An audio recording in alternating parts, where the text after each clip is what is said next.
रूस और यूक्रेन की जंग में शिद्दत आती जा रही है और दोनों मुल्क एक दूसरे पर ताबड़तोड़ हमले कर रहे हैं और बहुत बड़े पैमाने पर कर रहे हैं। और अगर मैं आपको तादाद बताऊं कि कितने ड्रोन्स फायर किए गए, कितने रॉकेट्स फायर किए गए, तो आप हैरान हो जाएंगे। और कितने बड़े और हाई वैल्यू एसेट्स को निशाना बनाया गया है, इसकी तफसील मैं आपको दूंगा तो आप चौंक जाएंगे। मेरा नाम अजहर अली खान है और आप देख रहे हैं आज की बात। पिछली दो रातें बहुत ज़्यादा क़यामत खेज़ रही हैं, यूक्रेन के हवाले से भी और रूस के हवाले से भी। यूक्रेन ने बहुत दिनों के बाद बहुत सारे बैलिस्टिक मिसाइल हमले सहने के बाद एक बहुत बड़ा हमला प्लान किया और इस बार निशाना बनाया रूस के बहरी अड्डे को। और जब बहरी अड्डे को निशाना बनाया तो वहाँ पर न सिर्फ ज़मीन पर बहुत बड़े पैमाने पर तबाही फैली, बल्कि वहाँ पर जो जहाज़ खड़े हुए थे, जंगी जहाज़ खड़े हुए थे और ख़ास तौर पर मंगवाए गए थे, उनको निशाना बनाया गया और उनको निशाना बनाकर उनके कई हिस्सों को तबाह कर दिया गया। ड्रोन अटैक्स किए गए और इसी के साथ साथ क्रूज़ मिसाइल्स का इस्तेमाल किया गया। और इस जॉइंट एक्शन के दौरान एक बहुत बड़ी तबाही थी जो रूस के हिस्से में आई। उसके 4 कम से कम जंगी जहाज़ मुख्तलिफ जगहों से तबाह हो गए और नाकारा बना दिए गए। और ये वो जहाज़ थे जो आम जहाज़ नहीं थे, ये जंगी जहाज़ मंगवाए गए थे ब्लैक सी में देखने के लिए, उनकी हिफाजत के लिए। जो वहाँ पर जहाज़ आते हैं, हम जो ख़ास तौर पे शैडो फ्लीट होता है रूस का, उसकी हिफाजत के लिए मंगवाए गए थे।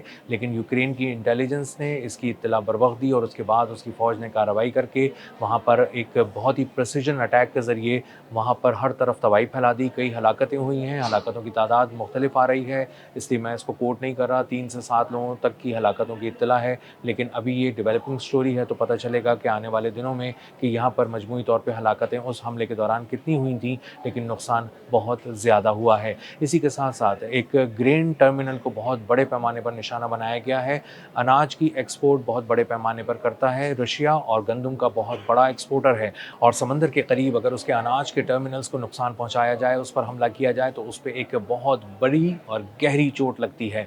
तो रूस की एक्सपोर्ट्स को, उसकी मईशत को एक और जाविये से बहुत बड़ा नुकसान पहुंचाया गया और उसके ग्रेन टर्मिनल को उड़ाकर एक बहुत बड़ी शिपमेंट की जो तैयारी की जा रही थी और वहाँ पर मुख्तलिफ़ किस्म की अनाज लाकर रखे हुए थे, उनको तबाह कर दिया गया और वो हर तरफ वहाँ पर तबाही फैल गई और उसके पूरे टर्मिनल के मुख्तलिफ हिस्से मुख्तलिफ जगहों से तबाह हो गए। नेवल बेस को निशाना बनाने के लिए न सिर्फ ड्रोन्स का इस्तेमाल किया गया जो फ़िज़ाओं से आकर हमलावर हुए, क्रूज़ मिसाइल्स का इस्तेमाल किया गया, बल्कि नेवल ड्रोन्स का भी इस्तेमाल किया गया। यानी समंदर के अंदर पानी पर तैरते हुए ड्रोन्स आए और वो टकरा गए। तो एक ये हमला समंदर के नीचे से भी था और आप कह सकते हैं कि समंदर के ऊपर से भी था। तो फ़िज़ाओं से भी ड्रोन आए और समंदर से भी ड्रोन आए और उन्होंने निशाना बनाकर मुख्तलिफ जहाज़ों को तबाह किया। यूक्रेन के इस बहुत बड़े हमले के जवाब में रूस ने न सिर्फ एक बड़े हमले किए हैं, बल्कि बहुत ही कोऑर्डिनेटेड हमले किए हैं। फ़िज़ा से भी मारा है, ज़मीन से भी मारा है और बहुत सारी फ़िज़ाई बमबारी के साथ ड्रोन्स का भी इस्तेमाल किया गया है। रॉकेट्स अलग से दागे गए हैं और तोपखाना अलग से चलाया गया है और उनकी फ़ौजों ने आगे जाकर पेशकदमी करके मुख्तलिफ यूक्रेन की चेक पोस्ट्स को निशाना बनाया है। तो हर तरफ से महाज़ रूस ने गर्म कर दिया है। जो उसकी तफसील है वो कम से कम 202 ड्रोन्स फायर किए गए हैं रूस की जानिब से और उन्होंने मुख्तलिफ किस्म के कोऑर्डिनेट्स पे मुख्तलिफ अहदाफ को निशाना बनाया और उनको तबाह कर दिया। इसी के साथ साथ 182 गाइडेड बॉम्ब्स गिराए गए फ़िज़ा से बहुत ही बड़े पैमाने पर, जिसकी वजह से तबाही फैली। इसी के साथ साथ 1900 से भी ज़्यादा रॉकेट फायर किए गए, तकरीबन 2000 रॉकेट दागे गए रूस से यूक्रेन की तरफ। और इसी के साथ साथ मिसाइल हमले भी किए गए, बैलिस्टिक मिसाइल भी फायर किए गए। और बैलिस्टिक मिसाइल फायर करने के लिए जो स्पेशलाइज्ड यूनिट है, जो मिसाइल यूनिट है, वो शुमाली कोरिया से मंगवाया गया है। और जो बैलिस्टिक मिसाइल्स हैं वो भी शुमाली कोरिया के हैं। दूर तक मार करते हैं, बहुत ही कारी वार करते हैं और कम से कम 400 किलोमीटर से ज़्यादा के इलाके को जाकर दूर जाके निशाना बनाते हैं और उनको तबाह करते हैं। तो शुमाली कोरिया का KN-23 और KN-24 ये 2 किस्म के बैलिस्टिक मिसाइल्स हैं जो वहाँ से पहुँचाए गए हैं। 120 बैलिस्टिक मिसाइल्स वहाँ से आने थे, कुछ पहुँच चुके हैं, कुछ रास्ते में हैं और जो आ चुके हैं वो एक-एक करके यूक्रेन की तरफ फेंके जा रहे हैं और बहुत ही स्पेशलाइज्ड तरीके से फेंके जा रहे हैं। और एक बहुत बड़े हमले की सूरत में इसको किया जाता है इस्तेमाल। और इसका इस्तेमाल जब किया जाता है तो उन्हीं अहदाफ पे किया जाता है जहाँ पर बहुत बड़े पैमाने पर तबाही फैलानी होती है। पिछले कुछ घंटों के दौरान सिर्फ ग्राउंड स्ट्राइक्स जो की गई हैं, जो ज़मीन से की गई हैं और ज़मीनी फ़ौज के ऊपर की गई हैं रूस से यूक्रेन की तरफ, वो 185 स्ट्राइक्स हैं। और इसी तरह जो झड़पें हैं वो बहुत ज़्यादा हुई हैं, तकरीबन 200 से ज़्यादा झड़पें हुई हैं मुख्तलिफ़ मकामात पे। ख़ास तौर पे उनका जो कॉन्स्टेंटिनोवा का इलाका है उसको निशाना बनाया है रूस ने और यूक्रेन से वो इलाका छीनने की बहुत तेज़ी से कोशिश हो रही है, बहुत मुनज़्ज़म कोशिश हो रही है। जामे हिकमत अमली के ज़रिए बहुत सारे हमले किए जा रहे हैं कॉन्स्टेंटिनोपल पे। ये वो इलाका है जिसको रूस ने तकरीबन अपने कब्ज़े में ले लिया था, लेकिन उसके बाद यूक्रेन की फ़ौज ने अपनी हिकमत अमली तब्दील करके जब वहाँ पर हमला किया तो उससे रूसी फ़ौज को बहुत बड़े पैमाने पर नुकसान हुआ और उससे रूसी फ़ौज को पीछे हटना पड़ा। और जब वो पीछे हटे तो अब उसके बाद वो दोबारा अपने आप को जमा करके अपनी तवानाई को जमा करके अपनी हिकमत अमली को तब्दील करके अब दोबारा हमले कर रहे हैं। और कॉन्स्टेंटिनोपल का इलाका ऐसा है कि अगर उस पर कब्ज़ा कर लिया जाए तो ये रूस की एक बहुत बड़ी फ़तह होगी और यूक्रेन की फ़ौज का मोराल बुरी तरह गिर जाएगा और वो बहुत ही पीछे धकेल दी जाएगी। इसीलिए कॉन्स्टेंटिनोपल पे मुसलसल रूस हमला कर रहा है और यूक्रेन की फ़ौज उसको रोकने के लिए हमले रोक भी रही है और जवाबी हमले भी कर रही है। यूक्रेन का एक इलाका है ज़पोरिज़िया,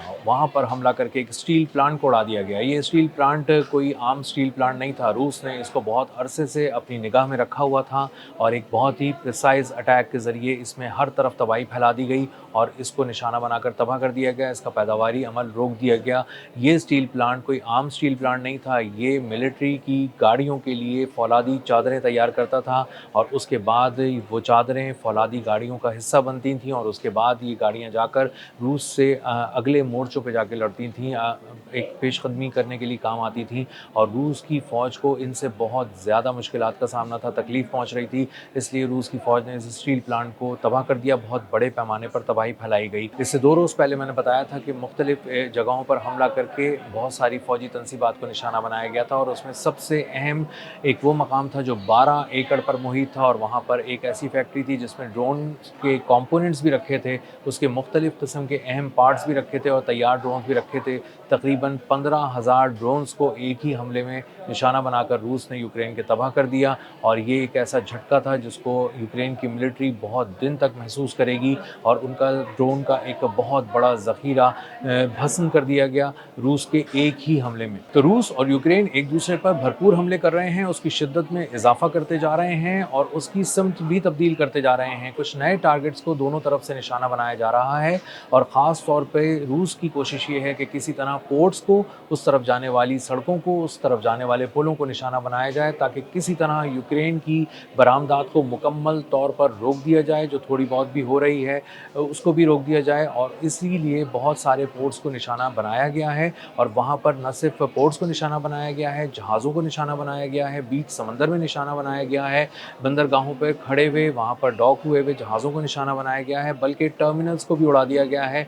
कुछ ऐसे बड़े गोदामों को भी निशाना बनाकर तबाह कर दिया गया है जहाँ से अनाज की एक्सपोर्ट ख़ास तौर पर की जाती है यूक्रेन की, और यूक्रेन अपनी अनाज की एक्सपोर्ट पे बहुत ज़्यादा डिपेंडेंट है और तकरीबन 90% जिन पोर्ट से, ओडेसा से और चोर्नोमॉर्स्क से की जाती थी उसको निशाना बनाकर रोक दिया गया है। वहाँ पर बहुत बड़े पैमाने पर हमले किए गए हैं। इसी तरह बहुत सी फ़ौजी तनसीबात को निशाना बनाया गया है, कुछ ऐसी जगहों को निशाना बनाया गया है जो ऑयल स्टोरेज फैसिलिटीज़ थी, लॉजिस्टिक्स को ख़ास तौर पर निशाना बनाया गया है। उसकी वजह यह है कि यूक्रेन की फ़ौज को रेल लिंक के ज़रिए भी और रोड लिंक के ज़रिए भी इसी तरह पहुँच रही थी लॉजिस्टिक्स, और वहाँ पर जब चीज़ें पहुँच रही थी तो वो उसका इस्तेमाल रूस के ख़िलाफ़ बहुत ज़्यादा कर रहे थे। तो रूस ने अब उसकी बंदरगाहों को, फ़ौजी तनसीबात को, पुलों को, सड़कों को, लॉजिस्टिक्स को, वेयर हाउसेस को, हर चीज़ को अपने निशाने पर रखा हुआ है और साथ साथ उन इंडस्ट्रियल कॉम्प्लेक्सेस को भी तबाह किया जा रहा है जो बहुत ही बड़े पैमाने पर कायम किए गए हैं।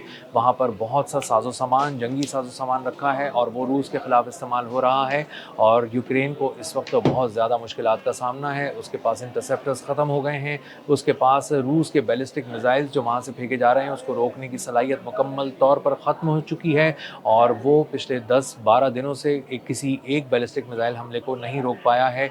और वो अमेरिका और यूरोप की तरफ जब देखता है तो दोनों ये कहते हैं कि हमारे पास बहुत शदीद कमी है इंटरसेप्टर्स की और हम आपकी मदद नहीं कर सकते। तो इस जंग में यूक्रेन अपने आप को बहुत तनहा महसूस करने लगा है और रूस ने अपनी शिद्दत बढ़ा दी है। शुमाली कोरिया बहुत दूर से चल के रूस पहुँच चुका है और वहाँ से नए तर्ज के हमले कर रहा है और यूरोप से जंग लड़ने की सलाहियत भी हासिल कर रहा है।